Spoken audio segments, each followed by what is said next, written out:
नमस्कार, आज आपण बनवणार आहोत अगदी झटपट, चटकदार आणि कुरकुरीत मसाला पापड। ही रेसिपी फक्त काही मिनिटात तयार होते आणि पाहुणे आले तरी झटपट बनवता येते। सर्वात आधी एका छोट्या बाउलमध्ये चाट मसाला, आमचूर पावडर, लाल तिखट आणि चवीनुसार मीठ घ्या।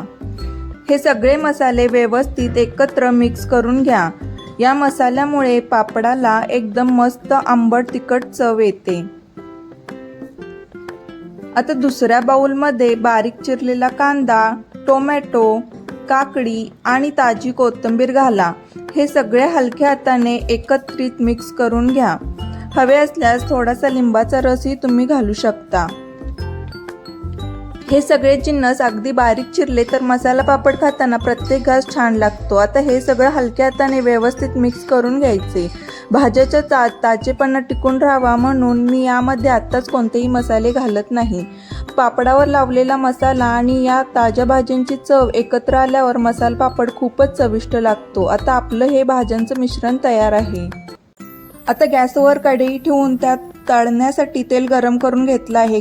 तेल गरम झाल्यावर त्यात एका वेळी एक पापड घालायचे आहे। पापड तेलात टाकताच काही सेकंदातच फुलायला सुरुवात होते। आता हलक्या हाताने तळून घ्यायचे।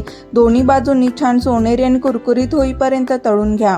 पापड जास्त वेळ तळू नका, नाहीतर ते करपण्याची शक्यता असते।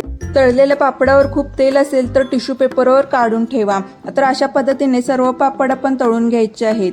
तळून झाल्यानंतर पापडावरती तयार केलेले कांदा टोमॅटोचे मिश्रण घालायचे आहे। त्यावरती थोडीशी शेव सुद्धा घालायची आहे आणि तयार केलेला मसाला सम प्रमाणात घालायचा आहे। तुम्हाला हवे असेल तर कोथिंबीर किंवा डाळिंबाचे दाणे सुद्धा तुम्ही घालू शकता। तर तयार आहे चटपटीत, कुरकुरीत आणि अतिशय स्वादिष्ट मसाला पापड।